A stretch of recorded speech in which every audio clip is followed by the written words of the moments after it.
Trouble in Paradise podcast is intended for mature audiences. This means you will hear realistic adult language such as and go off. Audience discretion is advised.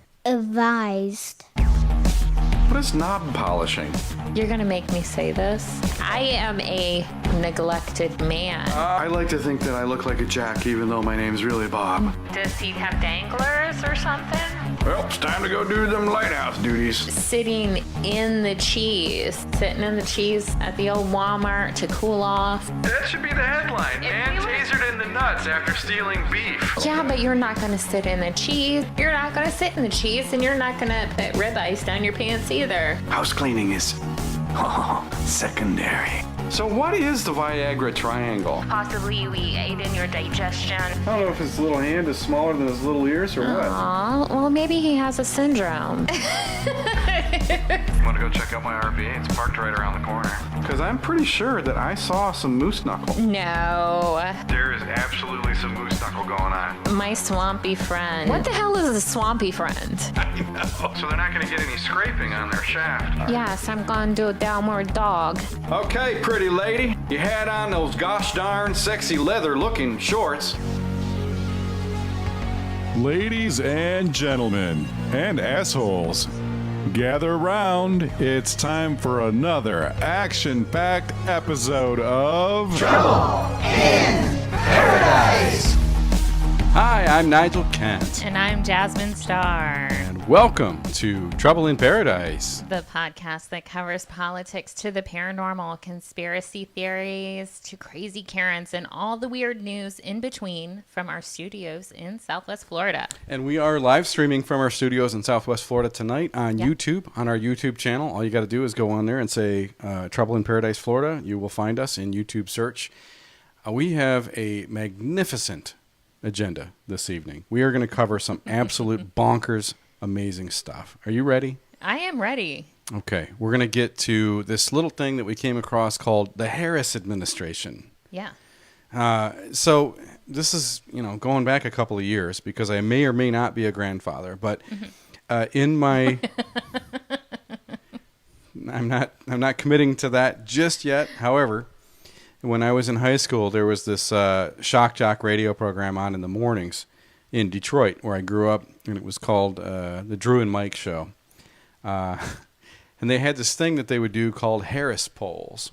This is back when you could pick up your landline phone and call pretty much any number out of the phone book, and you weren't going to be blocked and you weren't going to be reported. Like, you could prank until you were blue in the face. I hope nobody under the age of 30 is listening to us right now, because they probably have absolutely no idea what you just meant by any of that. Well, yeah, phone book, for sure. Nobody knows what a phone book is. Landline. Landline.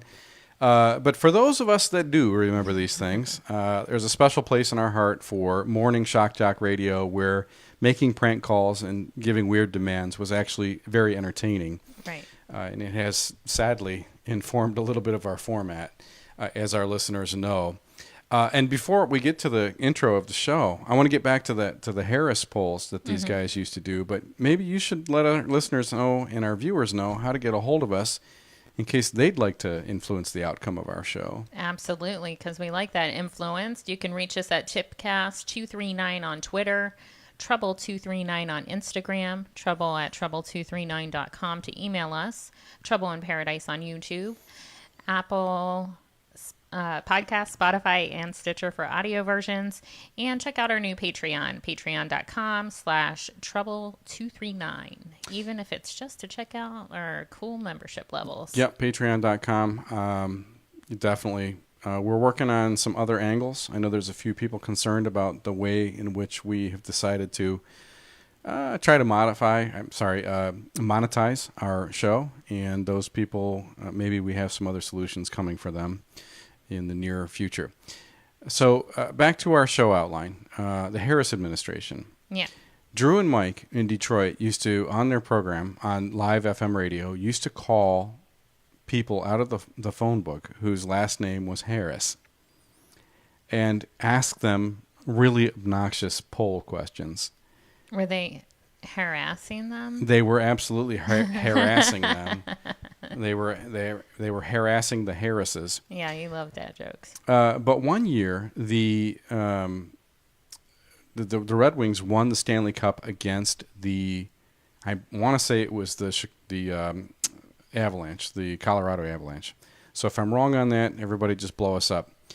But the day after they won the Stanley Cup, what Drew and Mike did is they called everybody in Denver with the last name of Harris and asked them how they felt about Ed Balfour, who was the losing goaltender in the final game of that series.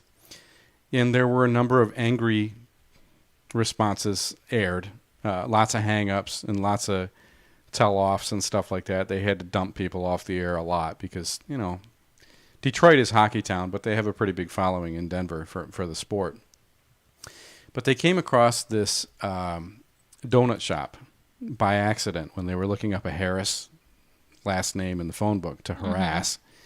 And the woman who answered the phone when they called on the air was a apparently Asian, not very talented English speaker that was working at the donut shop. And they were trying to get people to repeat the phrase "Balfour blows." He was the losing goaltender. Oh, okay. So they got this woman. They said, "No, we're trying to reach a customer in your donut shop. We really need to talk to him. His name is Balfour blows. Can you just call out for him, please? Can you just put the phone down for a second and call out and see if he's in your shop? Balfour blows." And she's like, "Dancer balls?" Nuh-uh. And they're like, "No, not dancer balls. Balfour blows. Call out for Balfour blows. Ed Balfour blows." And she's like, "Dancer balls!" She called out and nobody got it. So eventually some merciful guest that was in the donut shop in Denver picked up the phone that had been handed to him. His name wasn't anything dancer balls. He's just like, "You know what? You guys are from Detroit. Fuck you." And he hung up the phone. And that was the end of it. And they dumped him on the air and stuff like that. But whenever I think of Harris, immediately You think dancer balls. I think dancer balls. So I think there's some dancing going around on that side. Oh, yeah. Definitely. There's some real dancing. And there's a lot of, what do you call it? I mean, there's a lot of concealment and a lot of sort of illusion and even puppetry going on. It's bizarre. The Democrat ticket is blowing my mind right now. It's funny that you mentioned puppetry because, I forgot what I was watching a video of, and it was Joe Biden doing something, and then it was like I couldn't help but respond with a gif of Slappy from Goosebumps, the Slappy. because where he just lays down on the couch like the little ventriloquist puppet. My kids weren't super into Goosebumps, and they weren't into it enough to get me into it. So you're going to have to hit me to all the Slappy and the laying down and all that stuff. I'm not totally familiar with it. Well, Slappy was tired, kind of like Joe. Bump, bump, bump. What else do we have on the agenda? We don't want to caricature anybody. So we also have a fantastic round of True Factor Bullcrap. I know we haven't done that for a while. We haven't done that in probably close to 2 months. I know. I can't wait. So it's the return of True Factor Bullcrap. That's the game where Jazmine and I figure out who has the better bullcrap radar. I know. I'm looking around. Where's my trophy?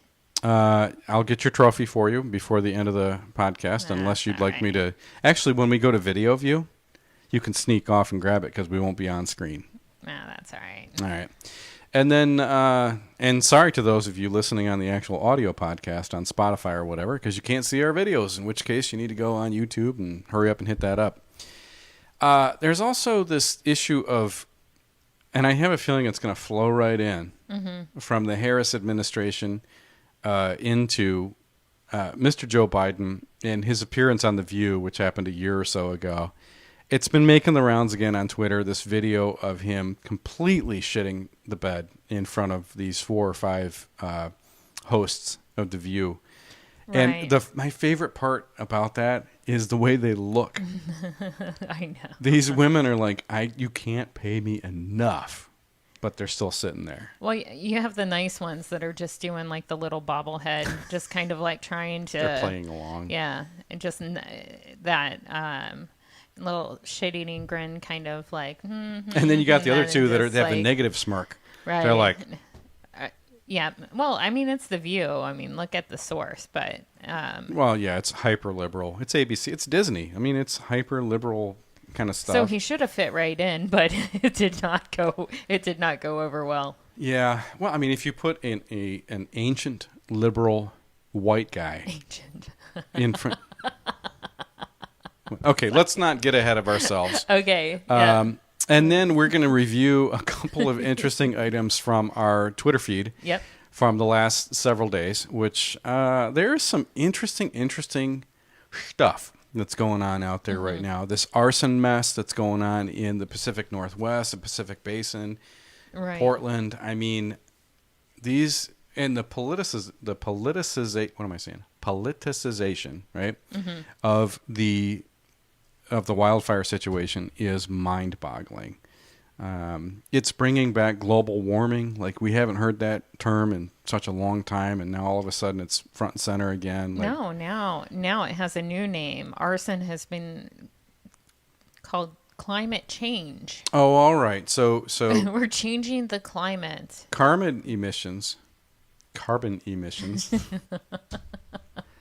I just need to reboot. Carbon emissions are global Just do warming. A Cardi B little reboot. You'll be fine. Okay, all right, we have to talk about how do you spell that shit, because I've been trying to hashtag the sound, and I'm not getting any traction anywhere on it. Because I'm not sure. It's like BLR. I don't know. But it definitely starts with bl and like, I don't know what's going on. Right. Anyway, so we're going to hit some items in our Twitter feed. And yes, arson is the new source of climate change, because burning fires do generate carbon. And they do generate carbon dioxide. There was also something that I posted recently on my Twitter feed where we were talking about how scientists are just now discovering that apparently plants can thrive in a carbon dioxide rich environment. Like, where were they in the third grade? I want to know where these 20-something-year-old journalists were in the third grade. That's a good question. Yeah. I mean, public school, anybody? So, before we get too super carried away with all that, let's talk about that Harris administration. So what in the world is going on, Jasmine Starr? So there's two things that I found. One is an old interview in 2018 where Kamala Harris was on. It's Kamala. All right. It's like comma. You know that thing that comes in a list? Like comma, comma, comma, comma, comma. No, that's karma. Okay. A comma chameleon would be somebody who just endlessly lists things. All right. So anyway. Thank you. Okay, guys, we haven't been on the air for about almost 3 weeks. Like, this is, Well, it's like you- we're starting it completely over from No, scratch. you just derailed me. Anyway, so Doing my job. we have an old clip. It was in 2018 on the Ellen DeGeneres show, where she was being interviewed, Harris, and she ends up saying that she was essentially running for president, or kind of lies and says, like, she denies it. She's like, well, I'm not going to confirm nor deny.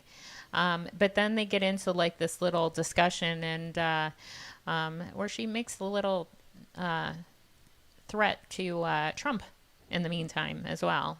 Was this during the View episode, or was this during the Kamala Harris Ellen interview. Oh, this is on the Ellen interview. Mm-hmm. All right, let me pull that up real quick. Right here. All right, so this is the one. And so she threatens Donald Trump. This is from 2018 on Ellen Tube. So, yeah. What the hell is Ellen Tube? Well, that's why she had her own thing. But anyway, so just prior to the clip that we're going to show was where they were having like this little catty conversation going on. And she is like, so you are running for president. And then she's like, well, no, I'm not going to confirm nor deny. And that's where I thought this is a good warm up to. But she did run. She ran for the primary election. She ran for the Democrat nomination and lost bad, like bad. Right. And then we get into our little slips that we have. All right, so she is a perfect psychopathic, sociopathic political personality is, I think, what we're getting at. Let's hear what Kamala has to say with Ellen, who, as we all know, is a friend of liberty, right? Let's see what she said. What's the most rebellious thing you did as a teenager? Oh, you are going to vet me. Yeah, it's going to come out, so you might as well tell it here. I broke curfew. I was a loiterer. I actually had a loitering problem when I was in high school. You heard that right. I really did. Where did you loiter? I would loiter the halls, and the principal would say, Kamala, you're out here again. And I'd say, yes. Let's Mr. downplay Clem, it. I'm out I was a again." And he'd say, loiterer. Come on, No, let's no, down I and just talk. How's loitered it going? the And I'd halls. say, I'm bored. He'd say, why don't you go back to class? And then I'd go back to class. God, you were bad. I was awful. That sounds like every high school really student. bad. If you had to be stuck in an elevator with either President Trump, Mike Pence, or Jeff Sessions, who would it be? Does one of us have to come out alive?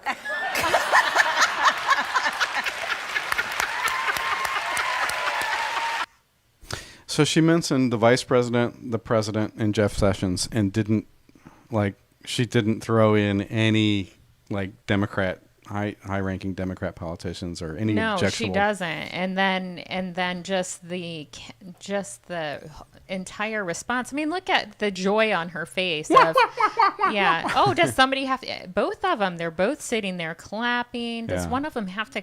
Does one of them have to come out alive? What was the initial question? I didn't quite catch that. It was If she had to go into an elevator. No, I heard that. What was the question at the beginning where she's like, "Yeah, I've gotten in trouble for loitering." Like, okay, dumbass. What was the worst thing that she's or she done anything bad in her Is the question in the past? video? Yeah. It's All at right, the let's beginning of the play it video. again real quick. I'm going to crank up the video audio just for a second, if that makes any sense to anybody. A little bit louder. Okay, here we go. What's the most rebellious thing you did as a teenager? Oh, you are going to vet me. Yeah, it's going to come out, Let's so you might as well see. tell it here. I broke curfew.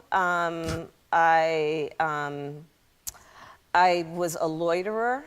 I actually had a loitering problem when I was.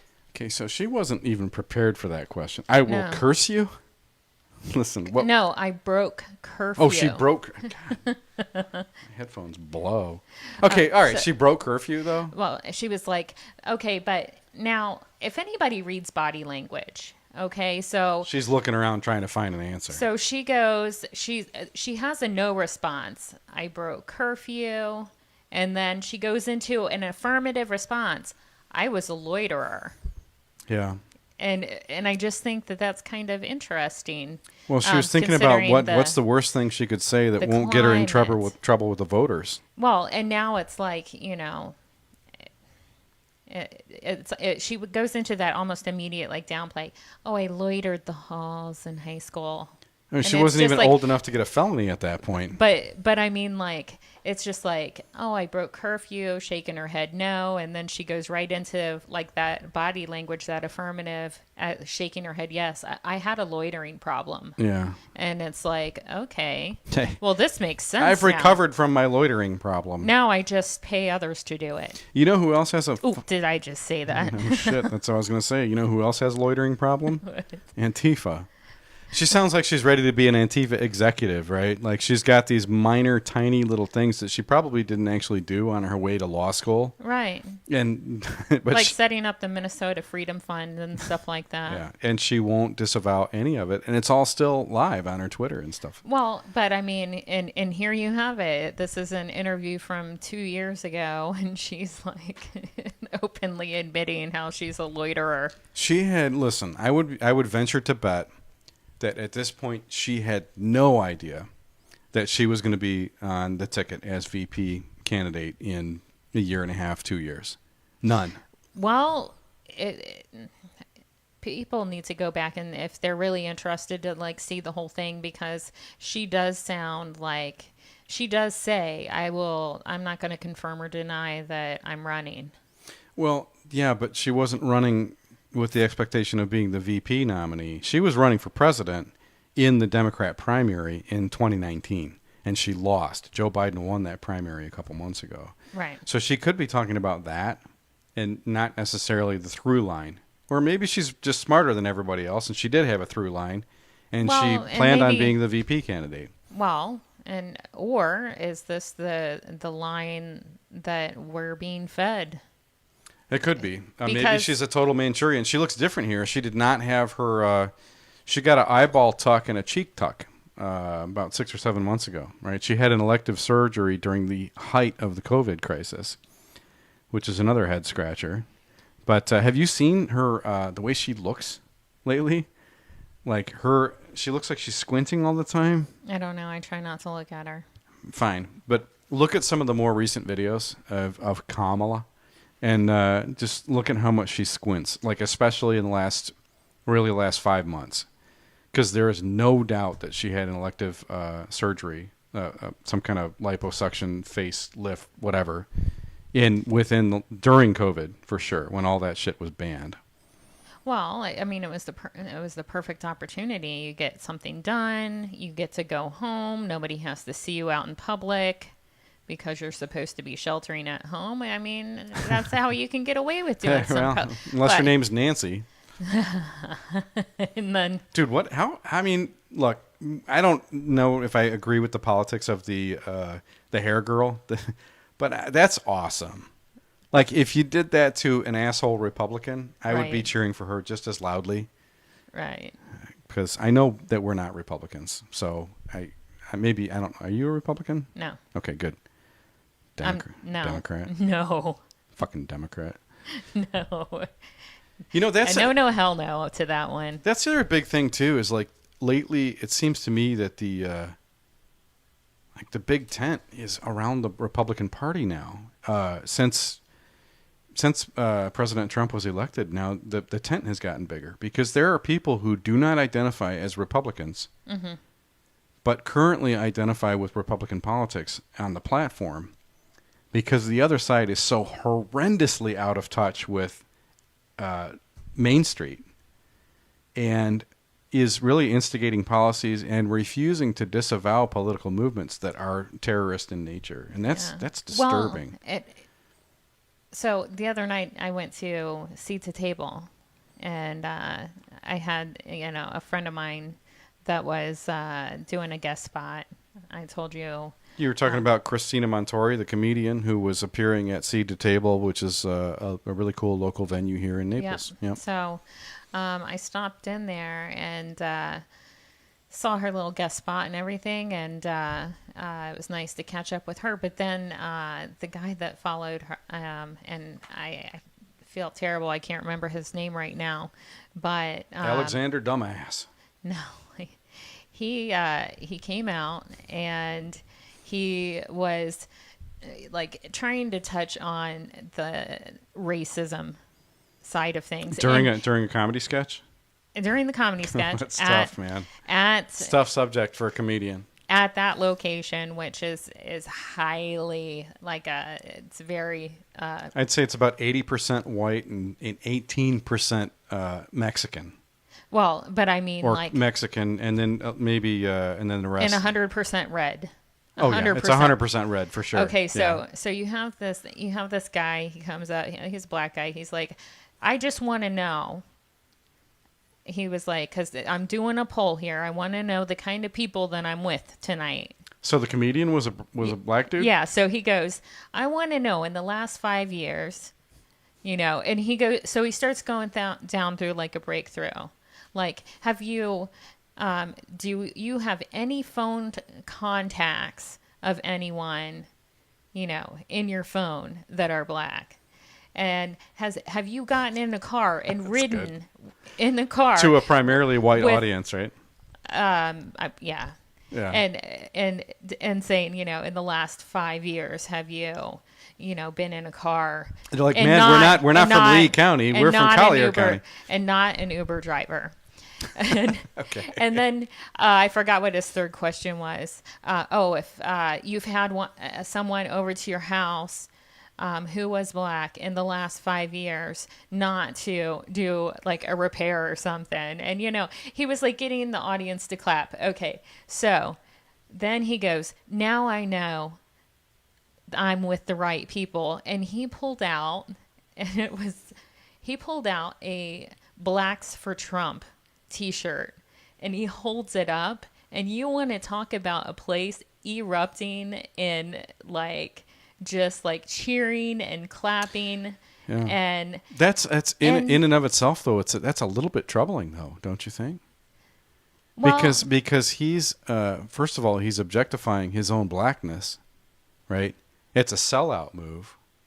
And secondly, if you're going to ask all those questions, which are really, really introspective questions about race, and then your bomb drop is you're all right to have never entertained a black person in the last 5 years or whatever it was, to Right. summarize. That's a little bit cheap, isn't it? I have to disagree. Like, and if you got to see him actually perform, I'm not a comedian, so I can't do the delivery like he did, obviously, but he presented it in such a way that Was he still with- identifying with black well, Americans? Absolutely. And it was just really showing like where all of this, this back and forth about like how racist the Republican Party is, or, On paper. Yeah, those are the talking points from 20 years ago, for sure. But I mean, that's what they like, all the movements and everything, and they're trying to drill like all of this stuff, and then you have this guy. Well, the main and talking it was point is like- that Trump is a racist. That's it. That's all the No, left look at- hammers, look at all all the these people. 19-year-old Democrats. Trump's a wait. racist. He's a racist. Well, they can say that, but look how much violence has also happened on supporters of the Trump administration. That doesn't mean he's not a racist. A lot of racists get their ass kicked. Okay, well, the point that I just wanted to make with the story was that when he held that up and you heard the amount of people that I identified and applauded him and showed love and respect for him, it was so nice to see. So do you think honestly. that the people in that audience I would think- show love and respect for that gentleman outside of a comedy producing venue like that? I mean, here he is. He's doing a show. He's an entertainer. Plenty of black entertainers have white fans. Yeah. Right? Plenty of black comedians have white fans. Plenty of black comedians have self-effacing white fans. So how is what he did different from, say, Chris Rock making fun of white people while overdoing an African-American self-caricature? Like, what was different to you? He was identifying with just people being people. Mm-hmm. And that's what I think we need to focus on, is that we are truly all equal. And there's so much negativity that it breaks my heart to see like how, half of the crap I can't even watch anymore, Yeah. like the videos and stuff. The violence because, videos I can't watch anymore. like, I'm so it's fucking just- sick of it. Like, it's not even being sick of it for me. I just feel like just terrible. Like, I'm like, that's not the truth. well, That, like, yeah, but even the actions that are going on. I mean, if you see a person harassed while they're trying to defend their home. And I'm not talking about the people in Missouri. I mean, there's been other ones, and they're not all Blue Lives Matter either. Some of them are just regular, everyday people. There's people who have gotten caught up in these riots that get their fucking ass kicked for no fucking reason other than that they don't want to be there and they won't side with somebody. or you see them and they're just walking down the street, or they're just trying to have a meal out, and they're being attacked, and it's just, It's just So the one where the lady was sitting by herself at a cocktail table and like 45 white kids, and I mean kids. And it's like, what are they? Yeah. And they're all like leaning over the table with their arms extended, pointing at her and screaming at her. And she's like, what the fuck do you want me to do? Like, I mean, at that point, what do? I mean, you couldn't even leave, because if you got up, you would probably have gotten your ass kicked. Yeah, well. And I mean, that's when you need like a fully automatic pepper spray machine with a couple of really good hard caliber pistols ready to go as a backup. Well, yeah, okay. I'm glad that you said the pistol part, because I was like, I would just go straight like the concealed carry. Well, it's true, but if so you have a concealed carry permit, you shoot somebody on the street or on somebody else's property, you're still fucking going to jail. Like the only place where it's really accepted is in your own home. Well, look at Compton. Where's Compton? You're talking about in California? Look at the guy that went up to those police officers and shot him in the face. Okay. That's the absolute flip side of the coin, right? First of all, the guy's on a run. Second of all, I'm not defending that behavior. But look how many people were on the street with their cell phones and videotaping it and just like cheering it on. It was sick. It was shot from 3 different angles, and yes, there was a guy cheering from it who was formerly picked up on a multiple felony rap sheet at another riot in a different city. So, yes, it's bullshit, but that's not the kind of concealed carry activity I'm defending. No. I'm defending these people who are getting harassed, in their homes. Right. Right? Because they have an American flag in the front yard. Right. Or a Trump sign in the front. I mean, an affront on their political speech is a huge problem, because you're talking about the First Amendment. There's a reason why it's the First Amendment. Second. Free speech is the First Amendment. That's what I thought you were talking about. Yeah. Well, so why does the Second Amendment exist? To protect the First Amendment, the freedom of movement, assembly, and political expression, and religious expression. And the right to bear arms in your second. That's the Second Amendment. Yeah. But that's why it's there, right? The ability to kill somebody or defend your property is based on everything that's established in the very First Amendment, and that's why it's there. Yeah. So, let's go back to our Harris administration and move on to that second piece with that. Oh, the second video? Yeah. Which one was the second one? We talked about the one with Ellen. Do you want to see the one with Joe Biden on The View, or do we want to talk about... No, we're going to... This one. Okay. All right, let me pull it up on the screen cap here. All right, for those not watching on YouTube, listening on the podcast, this is a video of... appears to be a Fox News edit from Kamala Harris and Joe Biden. Is that accurate? All right, let's see what it says. 7 weeks from today, Democrats hope to elect the Biden-Harris ticket. Or is it the other way around? A Harris administration together with Joe Biden as the President of the United States. That slip raised eyebrows, but it was made again today by Biden himself. Harris-Biden administration is going to relaunch that effort. What? You haven't seen this? There was a time when a Harris-Biden ticket was a possibility. 16 months ago in New Hampshire, she told us that she thought Joe Biden would be a great running mate because as vice president, he proved he knew how to do that job well. But they've already filled out a bunch of paperwork. They will appear on ballots this fall as Biden, Harris. Yeah, this is within the last couple of days. Yeah. So here we have all right, Joe's having maybe one of his moments, and then we have where she makes maybe a little slip, and that is where I start to go, what's really going on, and how are they putting somebody up on the ticket as running for president that appears to be unfit for me. PF3 is ordering bear spray.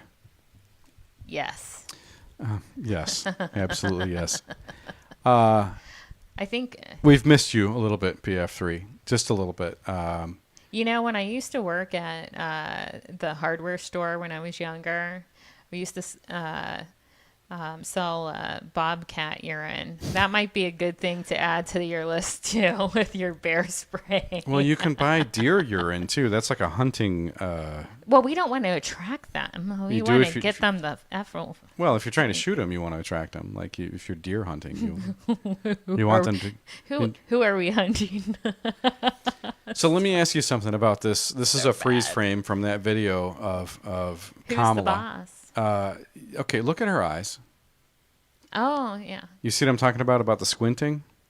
Right. Yeah. That's her new look. Like, I'm interested to see, and there's been some videos on YouTube about whether or not she squints like this, a year and a half, 2 years ago. Well, I mean, maybe she needs LASIK surgery because she can't read the teleprompter. She's on Fox News. Well, she's probably in a remote studio, right? Right. But why would she be using a teleprompter in a Fox News interview? She does the squinting all the time. And if she can't afford contacts, something's up. And a lot of people have said something's up because she does look different than she used to look. PF3, tell us what you think. I mean, I know you'll probably entertain a conspiracy theory or two. A lot of people say she's an alien or that she was recently replaced. Yeah, I know. I'm not going there. No. I'm not getting into the bucket O conspiracies tonight. Oh, are you talking about like a walk-in? Yeah, like a fully controlled remote Manchurian lizard skin, the whole nine. There's a lot of crazy conspiracies. Maybe she was involved in the phase 3 vaccination trials. It's just after eyes up. It's just a side effect. I swear it's going to go away. This may be the episode that gets us. This is the one that gets us booted, finally, yeah. So it's interesting. So now both Kamala Harris and Joe Biden both now have said Harris-Biden. They both did. Publicly. Right, I know. Can we forgive Joe Biden because he can't remember what his own fucking name is? Or Well, yeah, I don't. I think that this is all part of it. Just like she is the candidate, I believe, and that they're gonna find a way to. Let's talk about that theory. You mean like Epstein or something? I don't know if Biden's going to get Epsteined. I hope for his sake that he doesn't. I honestly don't think he knows what's going on. No, well. I think, and I'm sorry, that was a bad joke. But why is that a problem? I think that I literally tell dad jokes all the time, and that one was legit funny, and you're going to apologize for it. Well, I think that they're like, I guess I'm almost getting to the point where I've seen enough stuff of him like coming off of the aircraft, and he's like waving to the empty field and stuff like that. You know, his massive rallies in front of 4 people that are all a social distance 12 feet. Yeah, I know. It's almost bad. like the slow clap in a movie too. I know, where they're like, it's like, here he comes.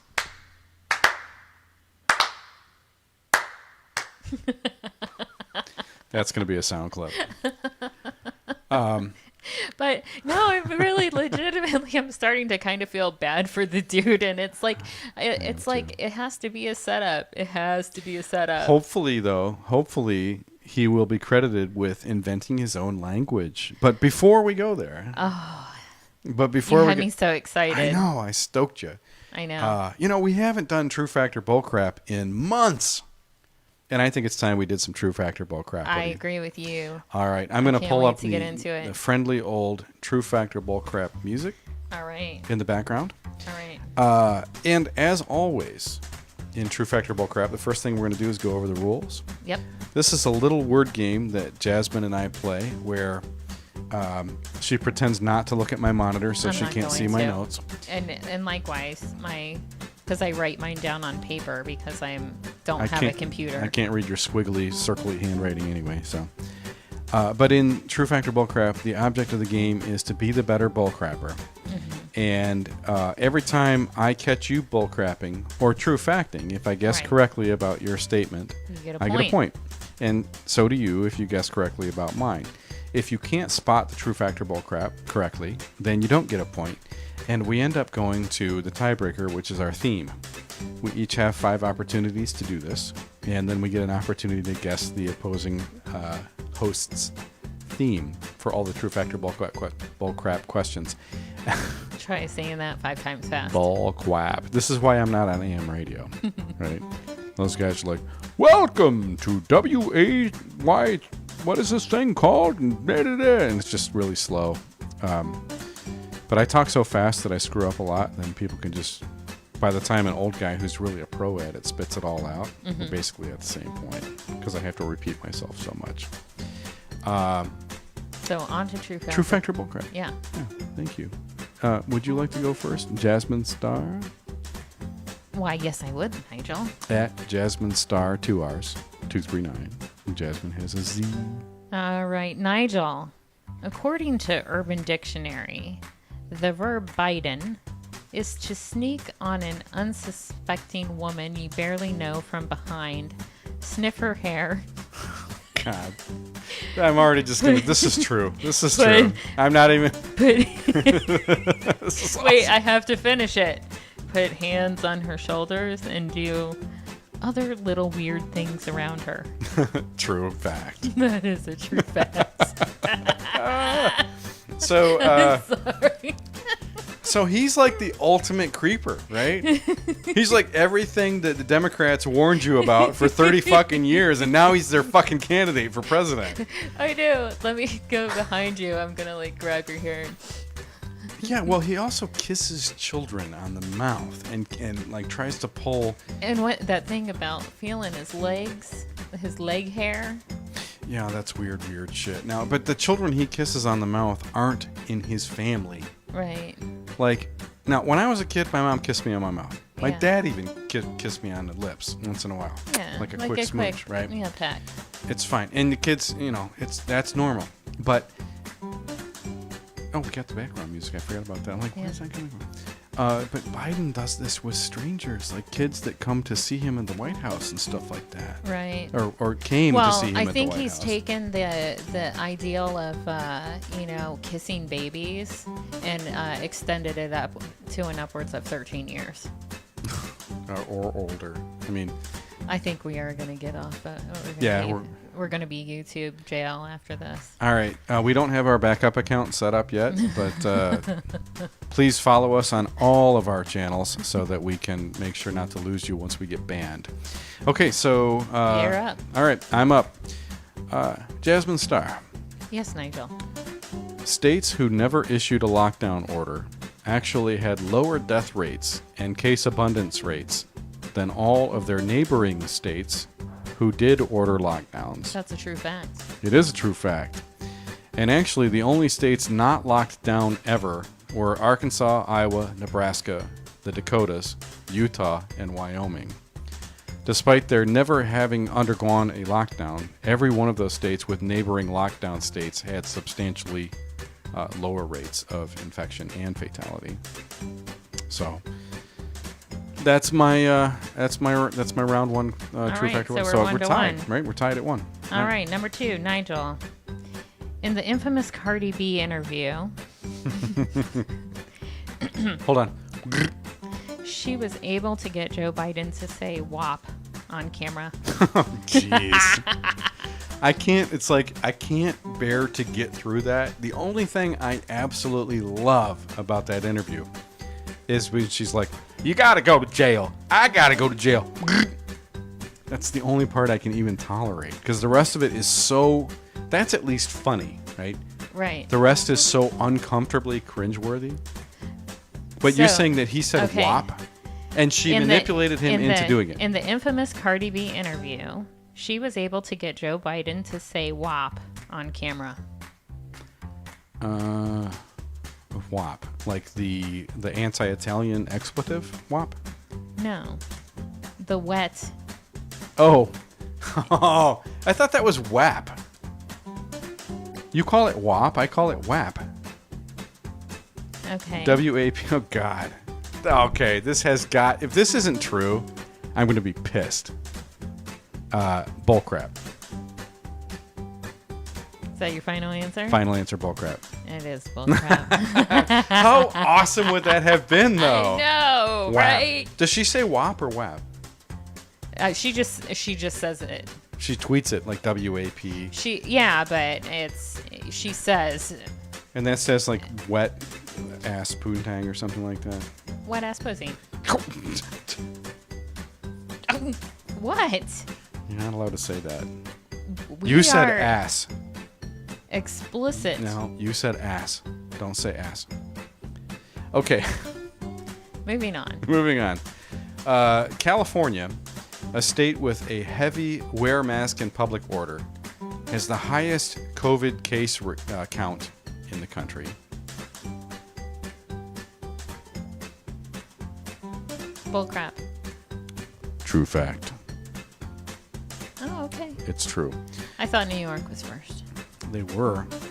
Other states that did not require public mask wearing, like Florida, have a substantially lower case count, according to the CDC's COVID data tracker site.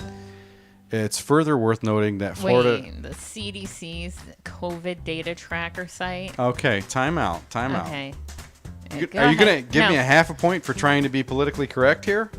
No, I hear that and I just want to puke. Well, wait till you hear the end of it. Okay, go ahead. It's further worth noting that Florida's testing rate is 30% higher than California's.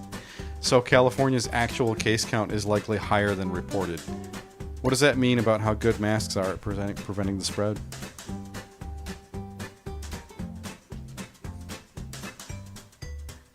About that good? Yeah, about that good. So after the end of 2 rounds, how many points do you have, Jasmine I have Star? 1 and you have 2. Oh, I have 2 points. You have 2 points. Wow, I'm actually leading in True Fact or Bullcrap for once. No, you beat me the last time. I beat you 1 out of 7 times. Whatever. Okay, number 3. Zoom bombing, walktail, zumping, turbo relationship, and COVID-10 are terms recognized by dictionary.com. Okay, this is one of those ones where if any one of them is wrong, if any one of them is not recognized, start over, please. and look, and can you, I just want to see your eyes when you read it. Please. This is bullcrap, dude. Go ahead, please. I can't. Come I on. have to read. I can't look at you in the eyes. Okay, fine. Zoom bombing, walktail, zumping, Zumping? That sounds a lot like Zoom bombing. turbo relationship, and COVID-10 are terms recognized by dictionary.com. Okay, I'm just going to tell you right now, you made up the COVID-10, and it's bullcrap. And I should get an extra point for calling it correctly. It is a true fact. Bullcrap! I swear. Okay, so Zoom bombing is like that kid that when you showed that video where he's like starts yelling at his mom, I'm doing the laundry. Turn the washer off. I'm in class. And like as the professor. So okay, fake. so that was awesome. But that's Zoom bombing. Okay, Zoom bombing. That's Zoom All right, so that's when bombing. you make an intentional ass of yourself on like a class Zoom meeting. Right, because you're just trying to like make a mockery of all of it. I actually had a Okay. real life Zoom bomb today because I was on a board meeting this morning for the local group that I'm involved with. Yeah, and you used my Zoom account and you forgot to change the name? No, that happened on Monday. I had the actual board meeting on Monday. I had committee meeting today. I fixed that by today. Okay, so here's what happened, guys. Jasmine has a Zoom account that we use to interview people, and the picture on the Zoom account is a beautiful picture of Jasmine. And it's the most gorgeous picture of her, and it's quite sexy also. And I went into this board meeting. It's on my Twitter. It's my Twitter profile. Okay, there you go. So we know it's awesome, right? I went into this board meeting using Jasmine's account for Zoom. I paused my video. And I was going to say, I knew what you did. You put the video on hold. I paused the video, and all of a sudden up comes this gorgeous picture of this incredible blonde, sexy lady. And the board members don't know Jasmine, right? So I was like, oh, shit. And so I took it off there real quick. And so that was the first thing that happened. And then today, I was on a committee meeting, follow-up meeting, because we're planning this big bike ride. We have to figure out how to do it. Fucking COVID shit going on and stuff. Like, anyway, long story short, the dogs start barking, and they won't shut up.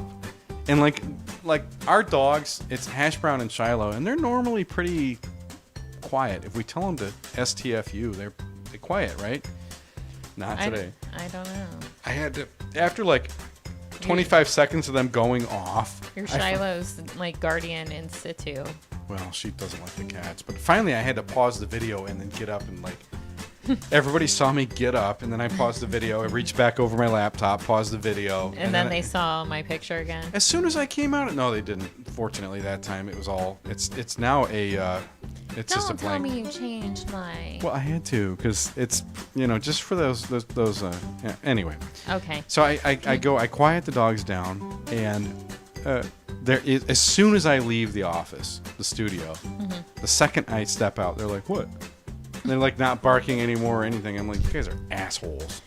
All right, so that's Zoom bombing. A walktail is when people couldn't go to the bars and everything, so they would just drink and walk around in the streets. And that's a walktail. Okay. Zumping is break up over Zoom. Oh, really? Yeah. Wow, that's... A turbo relationship is... That's sad. Because... That's like dumping somebody in a text message, right? Right, but you can do it essentially face-to-face because you're on Zoom. How does so that... they call it zumping instead of dumping somebody. You're zumping them. And then, let's see, a turbo relationship is due to the difficult times where people... I'm going to take advantage of COVID and dump my girl right now. No, that's zumping. No, turbo relationships are where they were accelerated and where they like moved in quickly with one another and stuff like that. And they've actually found that these relationships, according to this website that I read, they have been successful or more successful. Turbo relationships? Turbo relationships, when they go in like just relatively full quickly? Full rush in. Okay.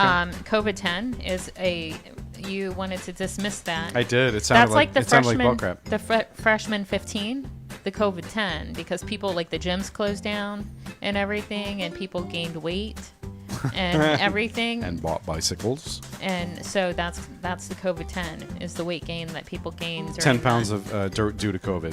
Yeah. Ish. Okay. Right. So those were all true. That's a true fact.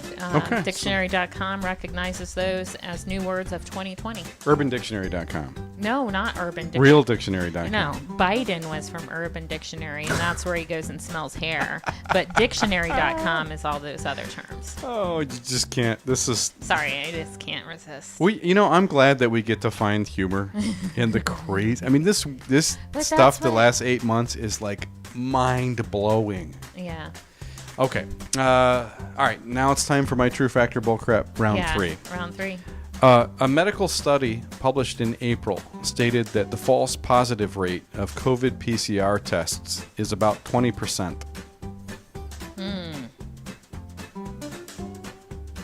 In April? Mm-hmm. I'm going to call it bullcrap.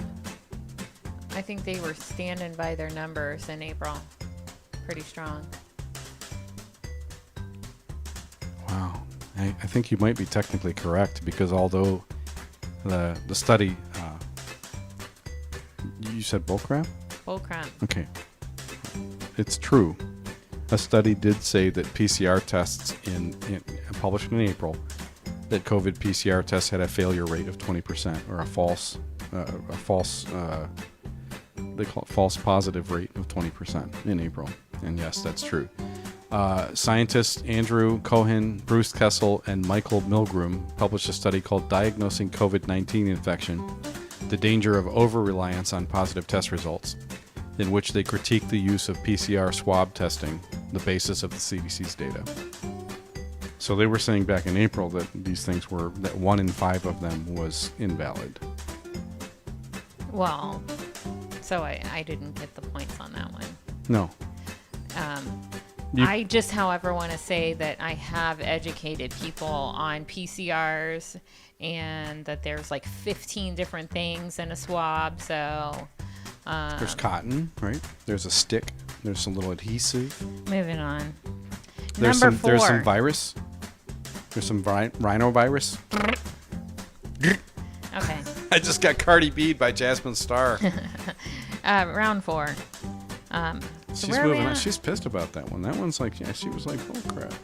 Well, I disagree. I can share the link with you if you'd like. That's okay. I would like to see a. Tomorrow morning, I'll tweet you in it and share the link. I want it from a medical journal. It is. You. You're Okay. starting to sound like all our assholes on Twitter that are Proof. being mean. Where's your Yeah. proof? I want to see it in I want an medical actual journal. medical journal, not a highly accredited American medical journal. No, I need an Irish medical journal. Your Indian medical journal is not good enough. All right, number 4. Okay. Children conceived during COVID-19 are being crowned Coronials. God. A play on millennials. Please make this not be real. It's true fact, man. That's It is. It's a true fact. It's man. a true fact. Terrible. Why?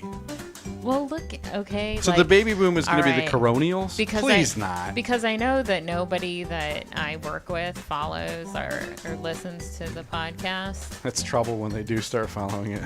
Oh man, I probably won't have a job anymore. But anyway, I shared with you that there's the marketing department approved baby onesies for our facility to start handing out starting in December that say mom and dad did not stay 6 feet apart from each other. It's interesting that they somehow know that it's going to be safe to hand those out in December. Right? They're not going to have a market for it until the babies come along. Well, so they could probably wait even until February, March. no, I mean this will be like an ongoing thing, but That's so cute. starting, from the beginning of it, and then fast forward 40 weeks is when we will roll out the newborn apparel. Now, do you normally sell onesies? No, they're gonna give them. Oh, they're going to give them. Yeah, they get a little. Are they pink and blue, or are they just black? No, they're the white with blue writing on them. Oh, they don't have. So they're male, right? No. A girl can wear one with the blue on it. Yeah. What about the ones that haven't determined their gender Well- yet? What about the ones who haven't grown old enough to determine what their gender is? Well, the ambiguous ones can wear them too. What's your number 4? The majority of reusable mask wearers never wash their masks. True. It is true. There's no hesitation. True. Yeah, 'cause she's like, I'm one of them. Fuck it, that thing's been in my car for 6 fucking months. It's just like you put it on because you got to go in somewhere, and it's not like when I'm at work, they get changed out. The shit in my car is just like, fuck, I gotta wear it in the store. I gotta go to the grocery store. At least I have like something that like you're the one that walks around with like the Wait. the nasty. Because I have the disposable one that I keep reusing, right? It's so gross too, man, because like those disposable It's turning ones, gray. It's turning gray. Well, and I can tell you, like, I can't even stand to wear them because, like, I have to wear a KN95 because it comes out to a point and it, like, that rubs my lips and everything. It makes you look like some kind of weird. It makes you look like fucking Optimus Prime. I don't care. That's cool. Like that mask, what did you call it? KN95. KN95 looks like Optimus Prime. Yeah, I'd rather wear that because I get so sick and tired of like I'll even come in and it's like you see some of the like people that start sweating and everything, and they've got on those disposable masks, and it looks like these women are like walking around with like this mustache, like on their like it's nasty. You mean it sweats through the mask? Yeah, because it's like their exhalation. We just keep getting cheaper and cheaper and cheaper. So yeah. According to the WHO, which is another organization that I know you trust implicitly. Are you fucking kidding me? The infection-preventing nature of masks is broken when the mask isn't handled in a fashion that keeps it clean. I mean, doy. According to a poll published in The Journal, 65% polled said that they wear a reusable cloth mask that they have never washed. Yeah. Okay, that's almost 2/3. This means that a majority of reusable mask wearers are covering their faces with germs. Well, think about, like, the one that I use is the one that we used when we did our Who Wore It Best. Never washed those. The Those one that were was right on the your one that cheeks. was on your titties. And your titties. Yeah, but my boobs are clean. What the fuck are you trying to say? I'm trying to say that according to one UK paper, No, you're trying to say I have dirty. they get a little dirty once in a while. Oh, man, you're According to I wouldn't know about that though. I don't want to start any rumors. According to one UK paper, nearly 10% of disposable mask wearers have been using the same disposable mask since they got it. Okay. That's because people are saying, I don't want to be a part of this. And it's just like, screw this, I'm going to wear it. And I don't care if it looks like. Yeah. Yeah. So you called True Fact on that. So what's the score right now through 4 rounds? I lost. It's not possible. We tied on that round, right? No, we tied back up. So we're not at 2. No, it's 3-1, I thought. No, I think it's 2-2, which means this is the tie-breaking round. Okay. Go ahead, Jasmine Star. All right, Nigel. Using search engines of Google and DuckDuckGo, there is a discrepancy between the top 5 trending U.S. hashtags on Twitter. All right, so let me try to unpack what you mean, yeah. and So, you can give feedback or not. It's because I realize you word these things for a reason, right? You want to make it a simple yes or no. So what I'm going to try to unpack is, okay, you go on Google and you search the top 5 trending hashtags on Twitter. Yeah, Okay. like for right now. And then you go on DuckDuckGo and you Correct. search the same phrase. Yes. And the results are substantially different. That's correct. True fact. Oh, crap. What? Yes. I was shocked. I was like, I would have bet money on that. I was like, no way, man. The kind of censorship that we see. But I went on and I even tried another search engine. And Which one? I just went on Yahoo. Anyway. Welcome to being old. Well, I was in a hurry. But after I found like DuckDuckGo and Google, which I was like I said, I would have bet money on it. I was like you, where I was like, yeah, true fact. yeah, and no, I was shocked that they matched. Interesting. I do find a lot of discrepancies though between Google and DuckDuckGo, but I think I have a technical explanation or rationalization of why what you said is true.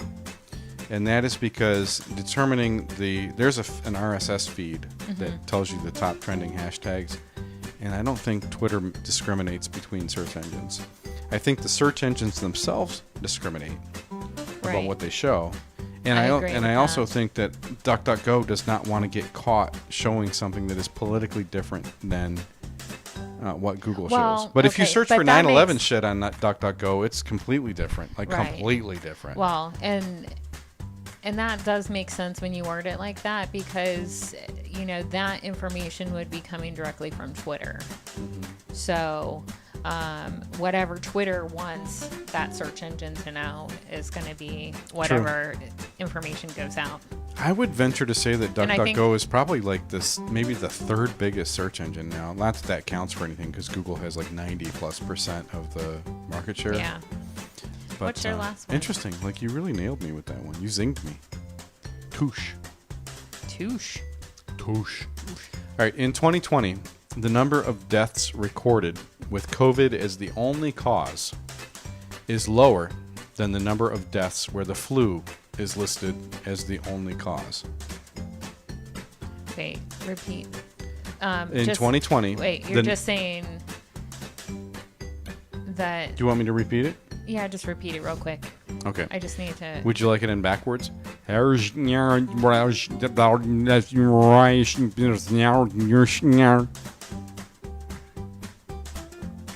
mean, that was good. Come on, right? And she's like, dude, dumbass.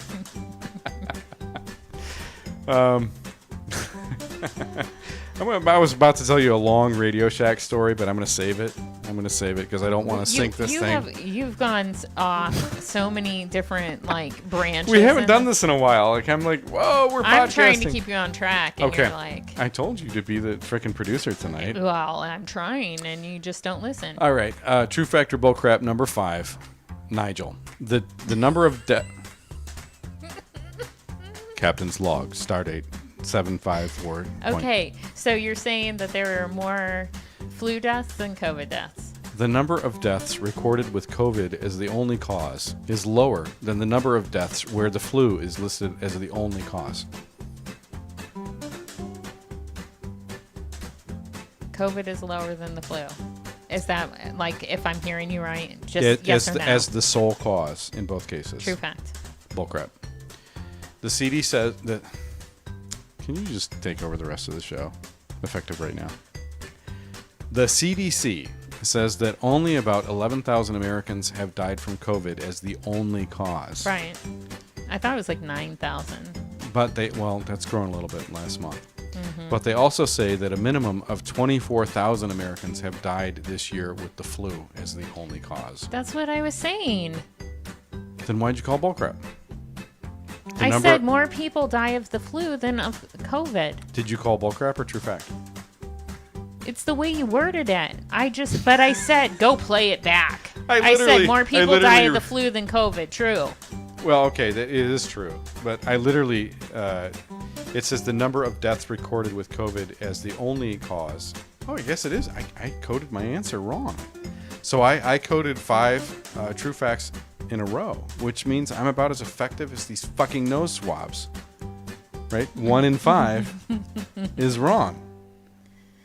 Okay, so what's our tally?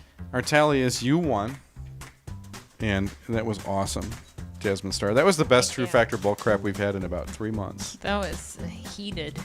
I would like to guess your theme, because as you know, it's our tradition to guess the opponent's theme. Yeah. Trying to remember your questions. You want to run them back by me? No? That's a no. Yours is COVID. I have a more specific. It's actually more specific than that, but... COVID... yours has something to do with Joe Biden. Can you hit me with your questions real quick, rapid fire, so I can guess your theme? According to Urban Dictionary, the verb Biden is to sneak on an unsuspecting woman you barely know from behind, sniff her hair, and put hands on her shoulders and do other little weird things around her. Other little weird things. That's good. In the infamous Cardi B interview, she was able to get Joe Biden to say WAP on camera. 3. Zoom bombing, walktail, zumping, turbo relationship, and COVID-10 are terms recognized by dictionary.com. All right. It's becoming clearer to me now. Thank 4. you. Children conceived during COVID-19 are being crowned Coronials, a play on millennials. Wow. I'm getting 5. it. I'm getting it. Using search engines of Google and DuckDuckGo, there are discrepancies between the top 5 trending U.S. hashtags on Twitter.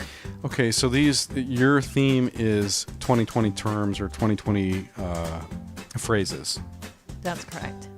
Wow, that was really cool because I was thinking about trying to do it phrases I never used before 2020 segment, and you hit a bunch of ones that I've never heard of yet, which is pretty neat.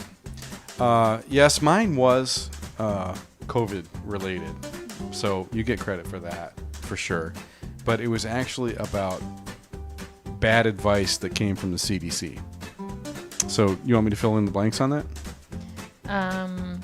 No, I got it. Even if I want to fill in the blanks and prepared a bunch of material for it? Yes, Nigel, okay. Go for it. You must have to pee. I think Jasmine Star has to pee. No, where are we on our time? Probably 45 minutes or so. We still have some good stuff to go over. Yes, we do. We still have to cover Bidenese. Yeah. So, going back to the True Factor Bullcrap 1, which was the states who never issued a lockdown had lower death rates than neighboring states who did not order lockdowns. The lockdowns highly recommended by the CDC as official guidelines don't actually reduce mortality or infection. So bad advice, right? Number 2, masks and public policies don't actually reduce infection rates. Also bad advice then from the CDC. Number 3, which was about the study published in April that claimed that the false positive rate of COVID PCR tests about 20%. That's an indication that the infection statistics are essentially bullshit. And then I came up with a couple of heavily worded analogies, which I'm not going to go into. But 20% is the inverse of 80%, right? How high would your confidence be if you ate a side of chicken that was 80% cooked? Right, exactly. Right, so that's what they're talking about with these tests. And then the thing on people not washing their masks or constantly reusing disposable ones without washing them or Nigel Kent. Yes, that's me. At NigelKent239 on Twitter. But the official guidance from the CDC is that wearing reusable cloth masks can now be seen as bad advice because they didn't tell anybody to fucking wash their masks. And if they did, people ignored it because it was what they could get away with. Right? It was that one piece of liberty that they could say, not doing that because nobody can catch me. Which is actually probably bad for public health if you believe the CDC. And then on the official guidance of the number of deaths recorded with COVID as the only cause being lower than the number of deaths with the flu being recorded as the only cause, kind of caused people to code things in a different way. Right. Because hospitals and caregivers were being counseled to code deaths as COVID as opposed to influenza, which severely skewed the outcome. Yep. So that was bad advice to public health officials. Yeah. So let's get on to the Biden and the View. I love when you produce. Thank you. I love it. I just love it. Okay, an hour and 11 minutes. Yeah. Frito, you hanging in with us? Frito's hanging in there. All right. He has. He just said that you two are cracking me up. And just wait. I think we might be cracking ourselves up. I know PF3 has seen this already. I think anybody. Yeah. But dude, people, this Joe Biden interview on the View. It's old. It's like a year old, but it's circulating, and it just goes to show. It's like, what's the guy that you watch? I know I just asked you this before we even. What? The guy that has like all the little YouTube things, like the little like say what or. Oh, come on. The More You Joe. The More You Joe. That's standard fare at this point. That's like taking your multivitamin in the morning. Like the More You Joe. Come on, man. Like that's just so normal. All right. So what it reminds me of though is this isn't just funny. The reason this merits rewatching is for the same reason that you remember, like, okay, we talked about shock jock radio in the 90s, but everybody knows Howard Stern. You remember the bit about the furniture store, Sofa King? Oh, yeah. And he was like, we're not just going to get there fast. We're not going to deliver it fast. We're going to deliver it Sofa King fast. Yeah. And so he got away with saying fucking on the radio all the time. Like that was his bumper. And he was the only guy on radio that could get away with saying fucking constantly. Kind of like our bumper. Right. with the kids. Go fuck off. What are you ill with? Oh, I seem to have a go fuck off. I have go fuck off. Yes. So, all right. So, yeah. This is Sofa King funny. That's why we keep going back to it. Right. So, Joe Biden appeared on The View, and the faces that they make are priceless. And then that's the better part. Like, don't pay attention to Joe. Pay attention to these women that are with him. So before we play it too, like, I have to go. Like, I coined a term witness in this. Did. And I'm going on record. So, copyright 2020, Jazmine Star. Yes. Jazmine Star 239. This is called Bidenese. Bidenese. Right. And for the first lesson? Well, let's turn it over to Joe on The View. Joe, the professor of Bidenese. Here we go. For what you did, are you prepared to apologize to those women? Look, here's the deal. I am so, like, for example, I actually thought in my head, when I walked out here. Boy. I mean, do I? I know. We're friends. It's tricky. How did they air No, this? but I should be able to read better. But I have never in my life done anything in approaching a woman that has been other than trying to bring solace. I'm used to, like, one of your staff was. I'm used to. I think it's really important we listen. Well, whether I sit down next to somebody and it's not invited to sit down. So that's my responsibility. I have to be more aware, and it's totally legitimate. But anyway, I think it's legitimate, and I think it is, and to anyone.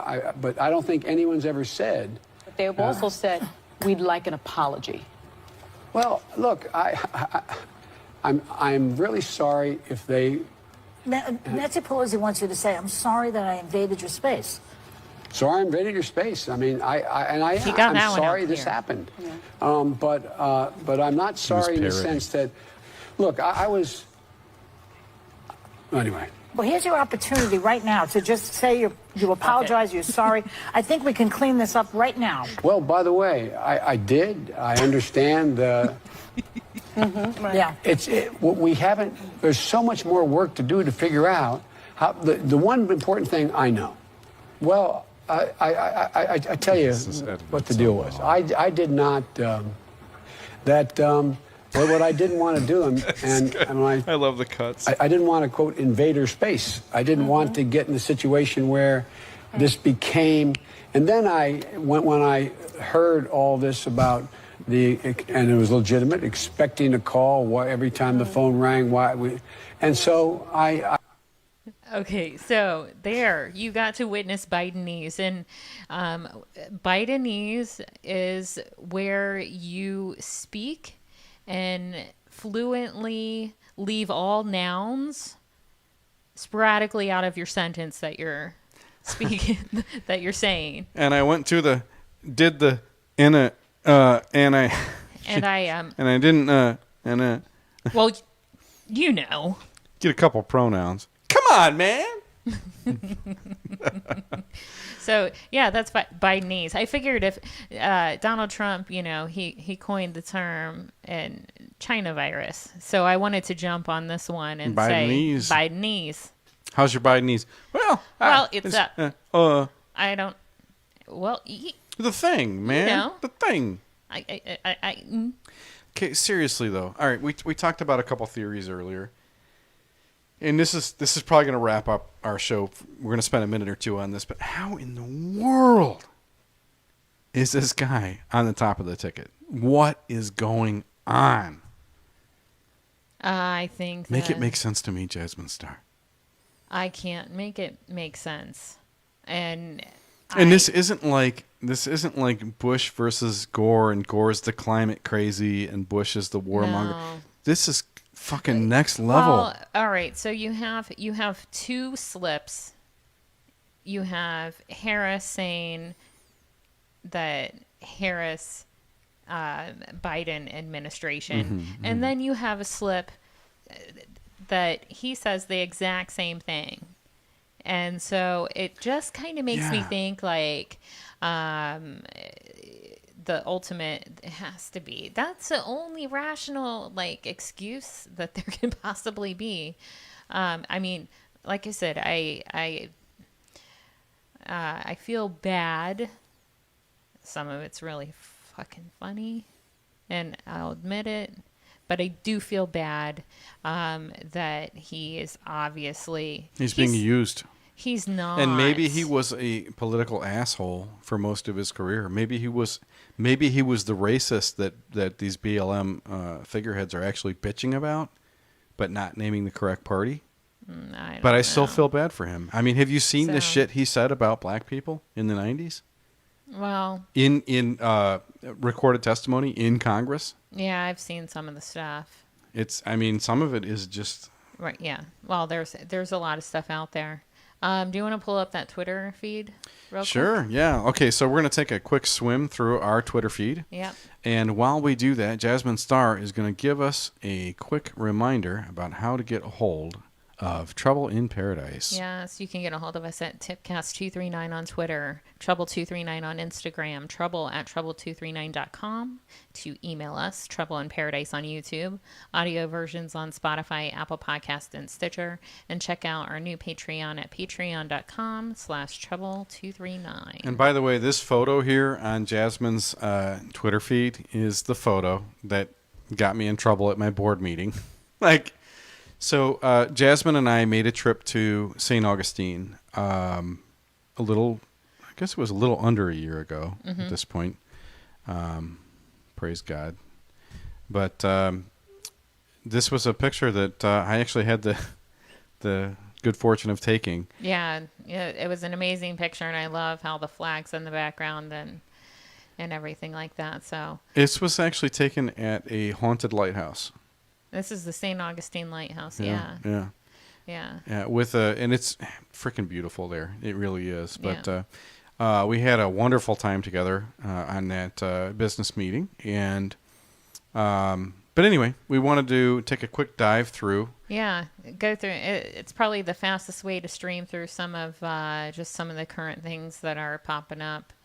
I don't know about you, but so the Tour de France is going on right now. That's kind of a big deal. Anyway, moving on. Yeah. So the Savage tweet. That's just she does a what's her name? Kaylee McKinney. She does McEnany. Sorry, I always say that wrong. But she did another. She's a monster. Did you see the? Yes. Yeah. All right. So she did another nice little mic drop and walk away that I loved. I love it. She's fantastic. Yeah. Her husband's pretty cool too. I forget what his name is, but he posts a lot. He does a lot of kind of augmenting retweets on her stuff, and it's like, dude, he's all over her shit. He retweets her stuff, and he's like, hey man, it is what it is, and he's totally got her back. It's pretty cool. Yeah. Anyway. Look at this guy. Oh, it's just, it's he's waving the little green straw around, and we know what green means. Yes, we do. Yeah. I know that. I know PF3 knows what the green means. All right, so we already talked about this. This is the Bidenese from the View. Just go up to my hashtags there. So I just want to put that out there. Bidenese. I hashtag that, so if we can get that trending, that would be awesome. Let's do it, Bidenese. I was hoping that I put at Real Donald Trump. I was hoping he would see that because he coined China virus first. It's true. So I want to coin Bidenese first. He has a couple more followers than us, so hopefully somebody picks that up and runs with it. Yeah, he's got about 85.4 million more. Yeah. So that's the new syndication, right? And I noticed that because Donald Trump's personal Twitter account has 5 times more followers than @POTUS. Yeah. I mean, that's interesting. Yeah. So let's go down Madam Fruitcake. Which one is that? This one here. Yeah. Yeah. So this is too much to dive into right here.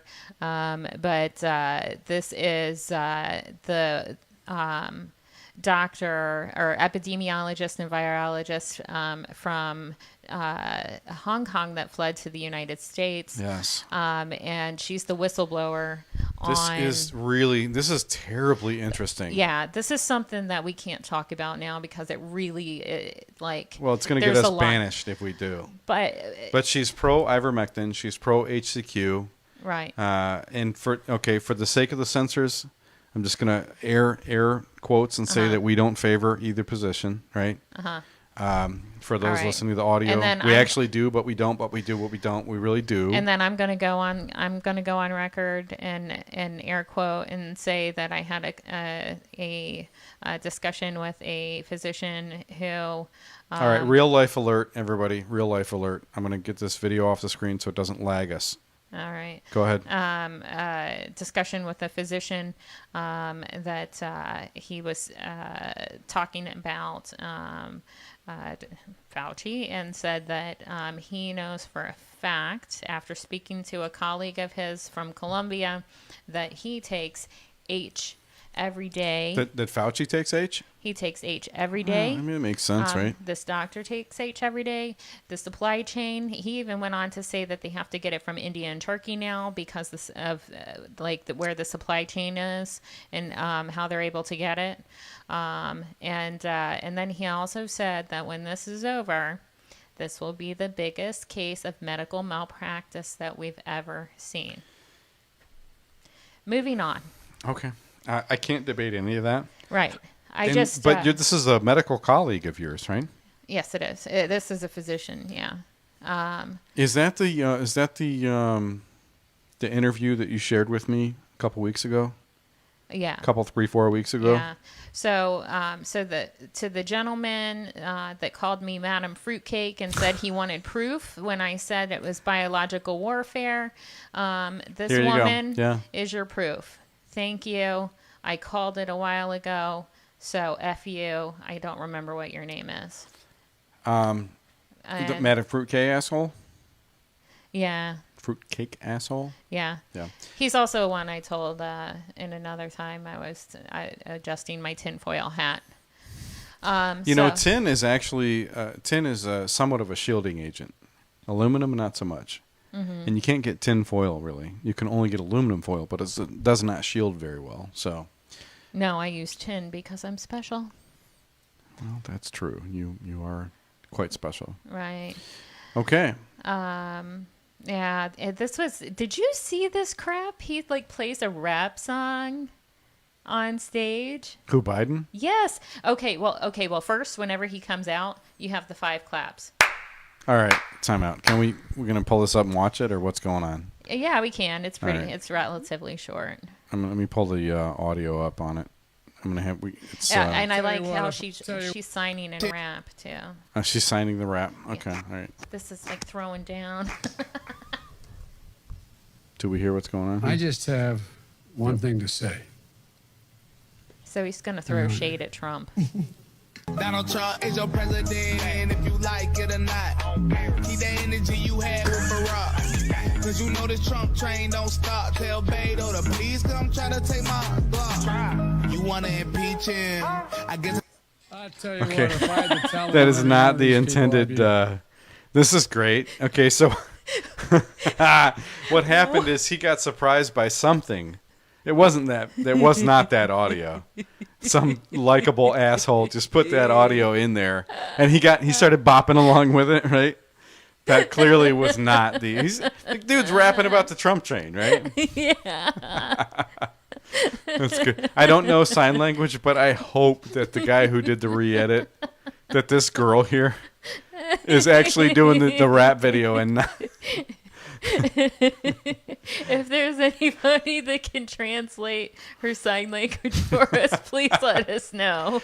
Oh my Please gosh. comment in the comment field. Oh boy. Uh-oh. Okay. Here's the one. Here's the George Orwell tweet from you. Oh yes. Okay, so I don't know why this ad that popped up and I screen grabbed it. It just gave me like one of those moments where I'm like, this just, what did I say? Go back up a little bit. You said the future of health is on your wrist. Just a theory? Theory. But why does that statement feel ominous? Right. Hashtag nanotech. Right. Okay. So if you watch some of the other stuff and everything, and then you look at the way that they talk about possibly administering the vaccine, that it would come in a Band-Aid, and you can, how cool it is, and you get it in the mail, and it's just like a little Band-Aid, and it's going to go on, and then you put it on, and you take it off, and everything like that, and you put it on your wrist, and that there's supposed to be this, which is plausifer because like the polio vaccine is just a drop on the tongue. One of the ingredients in it is luciferase. Yes, it's an enzyme. What's it called again? Luciferase. You heard me correctly. Can you spell that Lucifer, and then how do you spell the rest of it? ASE. Luciferase. And it's like a luminary. It's essentially tattooing your skin. So if they ran it under a black light or like whatever kind of light they would need. Shit. Okay, dude, this is biblical. Just come on. Hear me out. How do you? Okay, we're gonna have to go into the actual journal of this. This is legit information about the proposed vaccine, that it can leave a digital mark, and that's what digital or photographic infrared.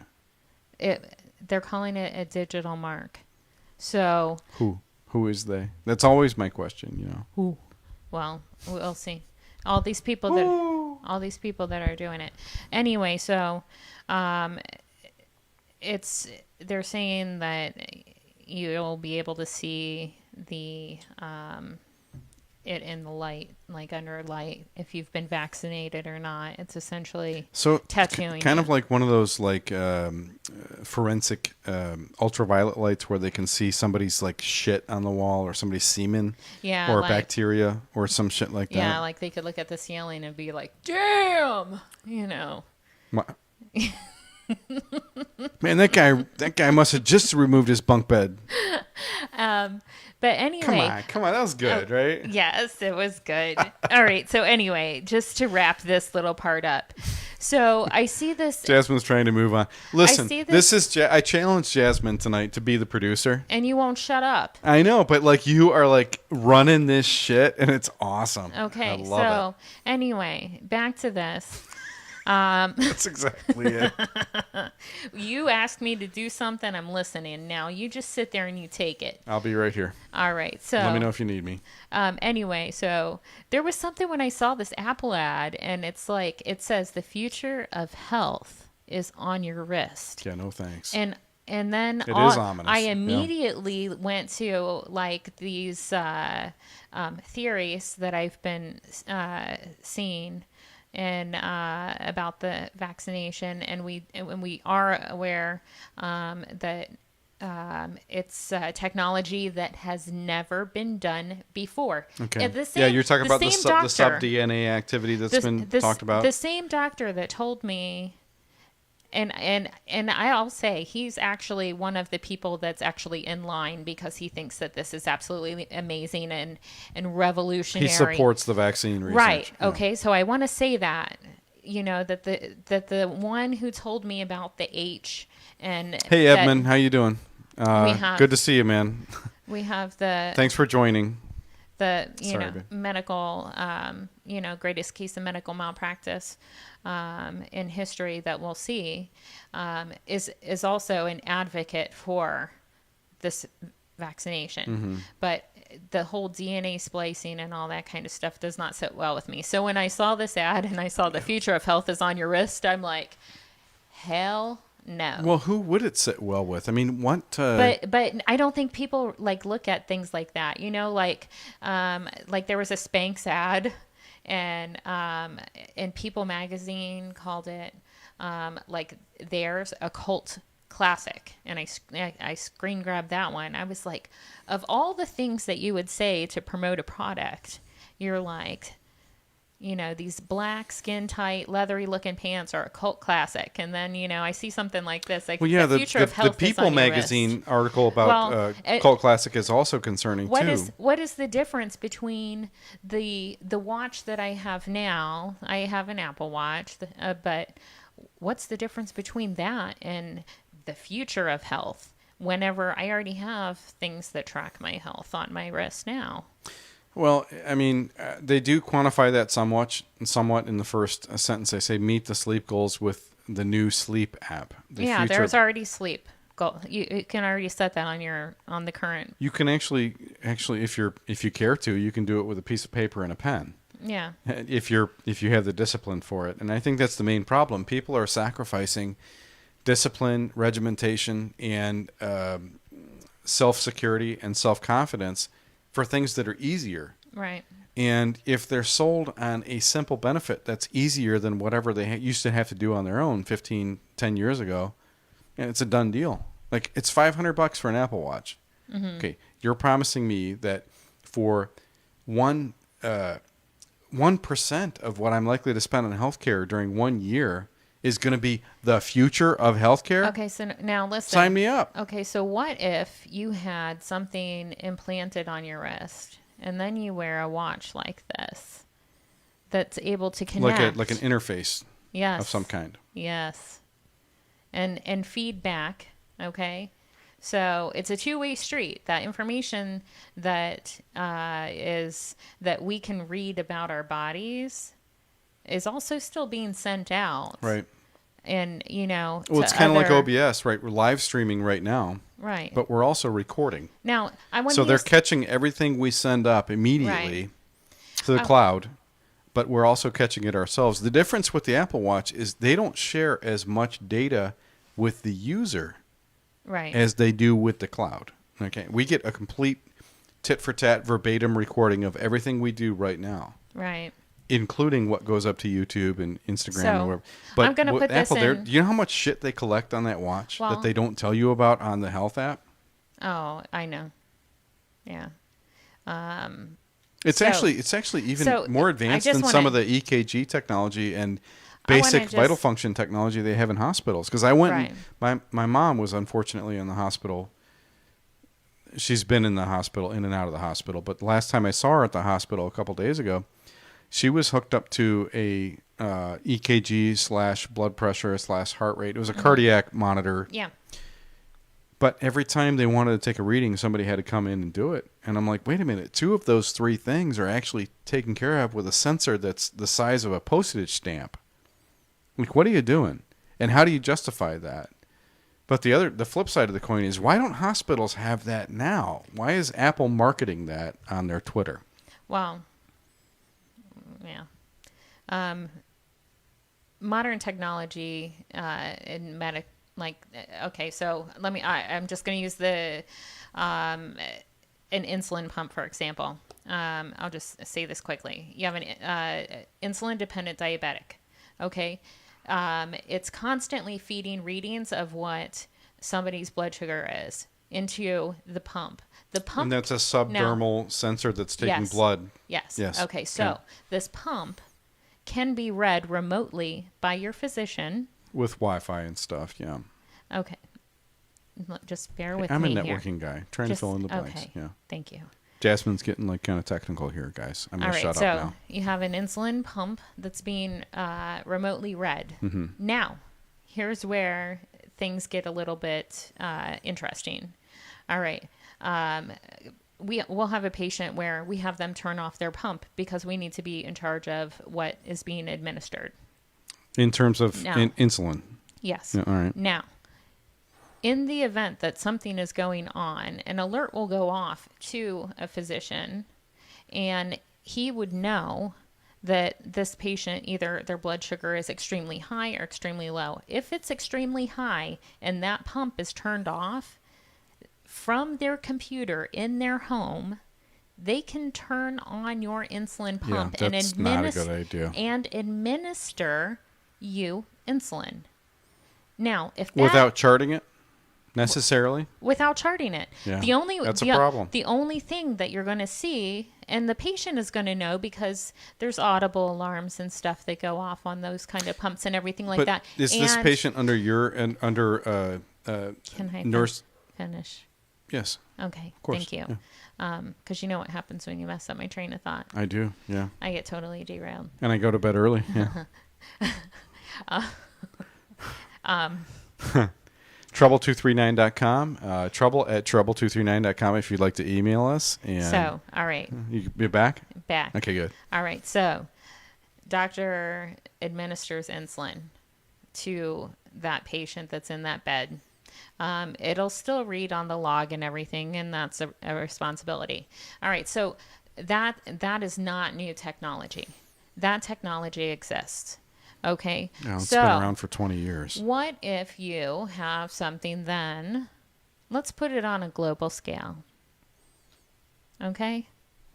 We put it on a global scale and we make something mandatory that has the ability to read and send information about our health up in the cloud or to whoever they may be. All right? There's still a two-way street, just like that doctor that can administer that insulin. I'm putting this in like metaphorical terms right now. Just like the doctor that can administer medicine. It's not actually metaphorical. It's a direct application. of what you're describing. So, yeah. Well, but I'm with you, talking though. in the future. So you're magnifying that, though. So you're saying that 10 years from now, No. 6 years from now, No. 2 years from now, potentially within a year. healthcare is in the cloud, and it's being decided by people sitting on the other end of a transport, on the other end of an IP line. Well, when is this watch? The future of health is on your wrist. How about when AI figures out what you're supposed to do with yourself when you're sick, and they can fire all the doctors? Because that's what AI does to people. Right. It's called artificial for a reason. Right. And transhumanism. Whew, man, we just went. We went there. We did. We just went. Did you think that this little ad was Okay. going to send us down this hole? Jazmine just went #transhuman. Okay. We're 18 months away from trying to figure out fucking #transsexual. And Jazmine goes transhuman on an Apple ad. And you know what? You're right. I'm not. These are valid concerns. And if you go, I mean, there's a couple books to look They're at. just theories. I'm just saying. They're theories. legit, though, because here's the thing, man. They go in the bucket. The stuff that's coming up, right? The technology stuff that's coming up, the stuff that's coming at us, is the thing that science fiction authors write Orwell. 15 to 50 years ahead of time. Orwell was barely science fiction, right? Barely. I'm talking about guys like William Gibson, where most thought projection occurs through a digital system. And if you look at what Elon Musk is doing, and I'm not sure about Elon Musk, but if you look at what he's doing with his companies, his the advantage that he offers to humanity, in my opinion, is the ability to exist in a motionless, station put modality. Where I want nothing to do with that. Fuck no. No, you don't want to be plugged And into a there- computer and just thinking all the time. No, I mean, you look at that stuff, and he's talking about you charge your battery at night. Yeah, no, thank you. Are you kidding me? Right. All right. But that's where some of this stuff goes when you're talking about the future of healthcare is on your wrist. Okay, you're connected to the cloud. We watched him. So this ad is actually a fib. We watched him do the story of the pigs that had the batteries, Right. and everything. And you know, this is something that we actually sat there and watched, so we know that. What? PF3 just mentioned one of his tweets. He said, Elon said, "Embrace tunnels." Did you follow Elon Musk? I don't follow him. I look him. Okay. I'll search him out. Listen, and there's two. Listen, I'm right now. Public service announcement. Just follow two guys today, right? One of them I'm not sure about. One of them I'm really not sure about. But if you can, please follow Kanye West, and please follow Elon Musk. And I know they know each other, but they are fucking intriguing. Elon Musk tweeted today, "Embrace tunnels." Boom. End of tweet. Okay? Now, he knows an awful lot and has rarely commentated about illegal immigrants, about human trafficking. He has rarely mentioned about underground high-speed travel, like maglev, like trains and things that go really, really fast. Like, that's his department, right? He's a non-American scientist that has been imported to America into Silicon Valley to make technology that doesn't work. Does he even sound human when he speaks? He does. He's different from Zuckerberg, right? He's different from Jack. Like, he doesn't sound like these fucking assholes that went before Congress and just always sound like robots. Like Zuckerberg, you don't even have to hear that dude. You look at him and you're like, man, your fucking corneas are bigger than the whole whites of your eyes. And you're about the whitest dude I've ever seen. Like, you're like, if aliens designed him, they had like the lowest level alien, like, rookie that was in a graphic design class create their caricature for Mark Zuckerberg. Like, that's how humans look. Look at them. Let's make sure there's enough freckles so that they understand it doesn't look like us. Like, the alien had no experience when they designed Mark. Right? And all you have to know is like, okay, and I know Mark Zuckerberg wears a fucking gas mask when he goes in public. Because have you ever seen that video of him on the surfboard? No. Okay, stop. He has so much SPF 60. He looks like a whiteboard shaped like a white dude. Well, because he had to take his hoodie off. Well, I understand he's a redhead, but come on. I mean, okay, you can't get much whiter than Mark Zuckerberg. And the guy coats himself. Right. Coats himself in SPF, whatever it is. Well, it's from about 6 or 7 months ago. It's like right before the whole lockdown started. He's going around on a well, he's asking for COVID because vitamin D is perfect for it. That's all you, vitamin D and some zinc and stuff like that. And well, I don't know. There is a lot of zinc in that copper tone. He might be all right. Little zinc, little sunburn. That'll wake you up real quick. Yeah. But I don't know. These guys are. Maybe he's got. Maybe that's why he slathers it on. He's trying to get that zinc absorption in his skin. Maybe. I don't know. Can you really absorb zinc through the skin though? Is that? I know zinc is good for issues with like zits and stuff like that. But does it really go into the bloodstream? Well, do you remember like what was it? What zinc whatever when we were kids, and it was like you draw it on your face and like war paint. Do you know what I'm talking about? I didn't. You know what? I don't understand a whole lot about war paint. I did grow up in Detroit, but I did. Detroit. They didn't have war paint in Detroit. They just had pistols. Right. And fucking skateboards. That's what they're doing on the West Coast now. They're beating the shit out of people with skateboards. Ooh, yeah. Where's my picture of the? Did I just find a segue by accident? You did. So right, yeah. Here's the satanic Portland anti-fascists. Yeah. So look at these fuckers. So I think I RT'd this, or maybe I just commented on it. Yeah. So there's satanic Portland anti-fascists. Okay, listen. All can right. Can I give a brief critique on what these guys are doing? Like legit, just a real brief critique on their come on about marketing. Because I know a little bit of marketing stuff. I've been around. I've run a few businesses. I've promoted a few ideas.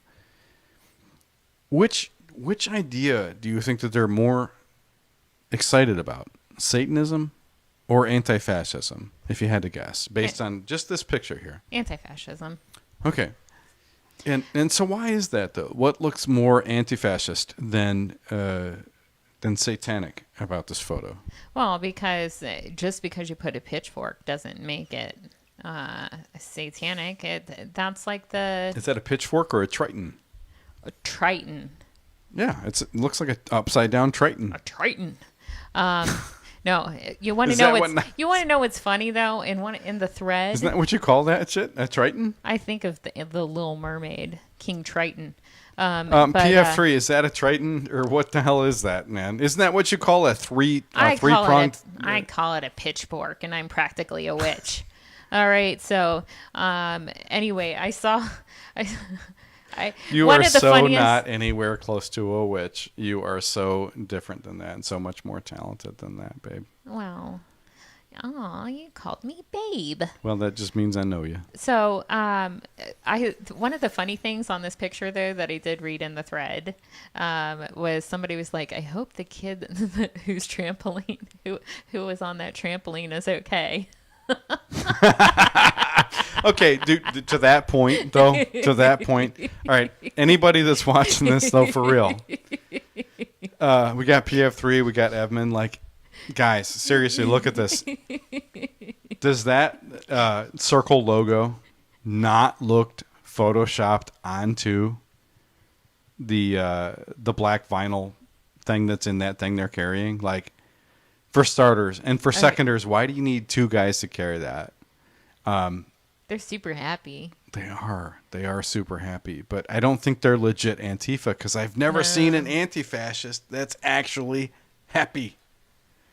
Well, so that's why I'm asking you, like, what are carrying, you know, and they're like, yeah, like maybe it was one of their peeps, and they're like, hey, I'm gonna take a picture of you with that, and he was like, yeah. Wait, you know? you think George Soros's minimum wage hires from the last 6 months are actually friends with these fucking satanic assholes? You never know, but I just want to say on Soros, again, go on my feed. I think somewhere on there, I put at Jasmine Star 239. If you can speak Spanish or get somebody to translate it, a friend of mine, a significant other, wrote a book on Soros.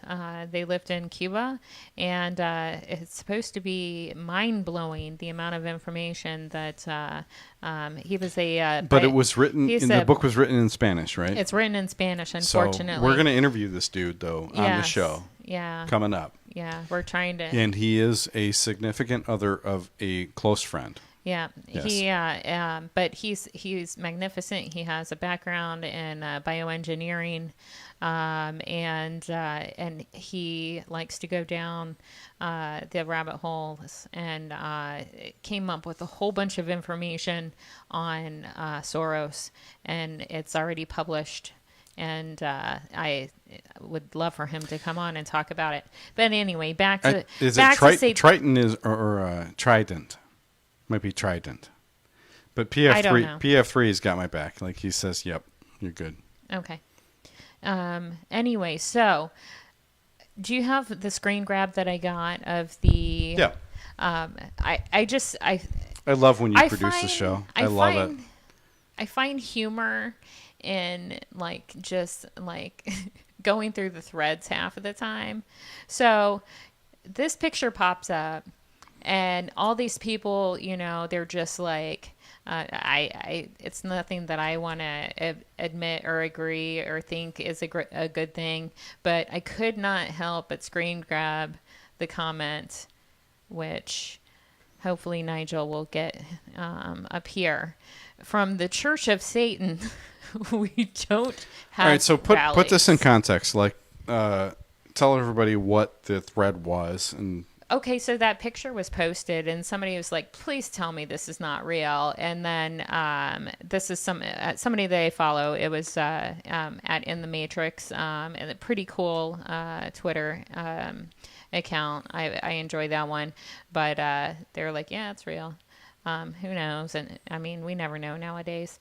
But so you have all these people that are just like, you know, this is awful. This is like, you know, we're end of times and blah blah blah blah blah. And we may very well be end of times. So I'm just blah blah blah blah just to go through the thread. Yeah, you're summarizing. Yes, the blah blah blah.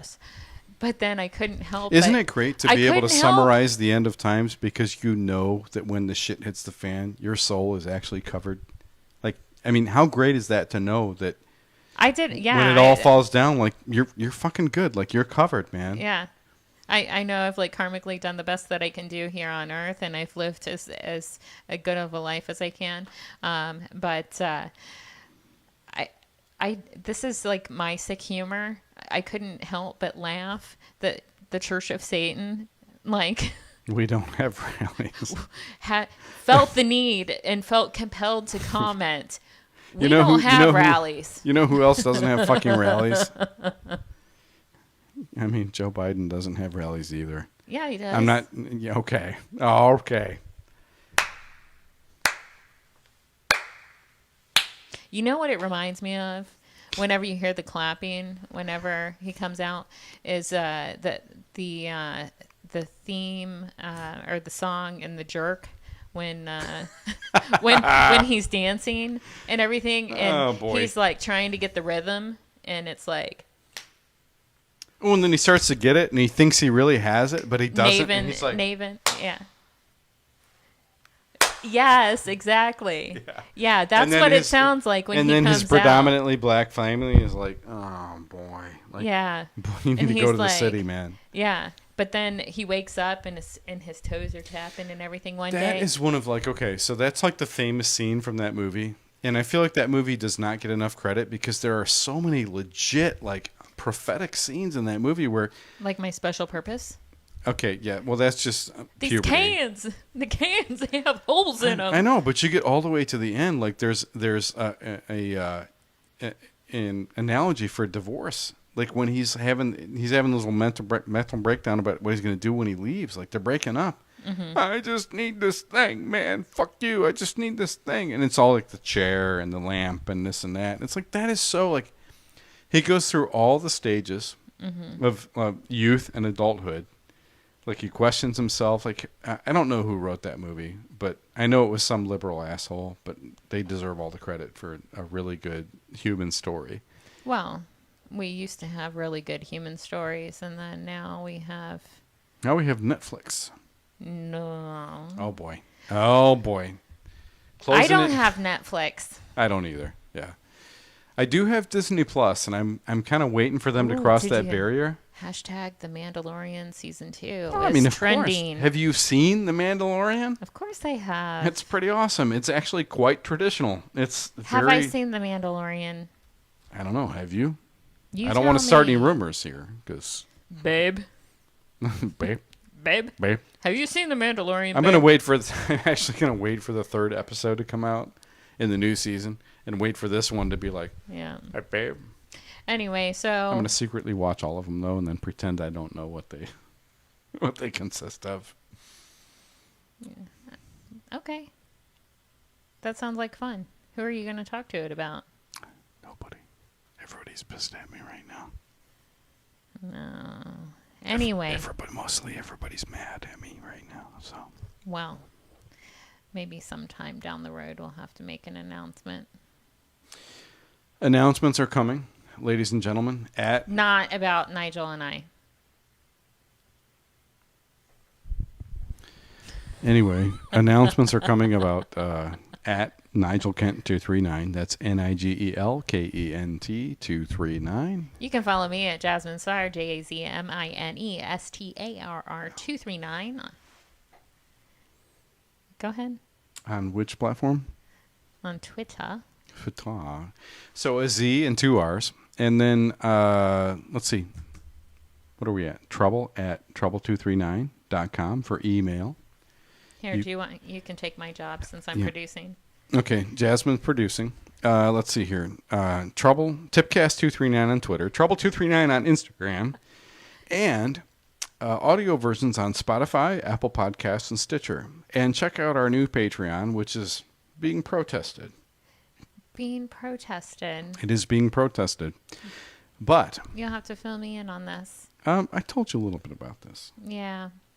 We're being encouraged to use Ko-Fi.com. Ko-Fi. Okay. Well, Looking into it. Yeah, we'll have to. Anything really, because for what it's worth, though, like Parler kind of sucks. Oh yes. Like Parler sucked up all the establishment conservatives. Like 15 years ago, like if Parler was there, it would have been like neocons run everything, right? Yeah. So Parler is pretty much run by people that already had significant audiences on Twitter. Mm-hmm. And I understand that a lot of people got dumped. I feel terrible about educating liberals. They got that kid was awesome. Yes, they got zumped. Anyway, not so sure about Parler. If you want, though, it's Trouble239 on Parler. We're there. We're monitoring it, and of course on Patreon, looking at Ko-Fi. Yeah. And Jasmine, get some slobs running up in here, and we'll really be able to take it to the next level. Some slobs? Yeah. Well, we need to get a computer that's fast enough to run slobs. Right. That's why we have our Patreon account. Yeah, our computer can't quite run slobs yet. We're still on OBS, not slobs, along with 90% of YouTube. But anyway, it's been a marathon tonight. Yeah, it is. Thank you, guys. We love all you guys so much, especially PF3. And thank you, Edmund, for hanging out. I'll see you on Clash. For those of you who don't know what that means.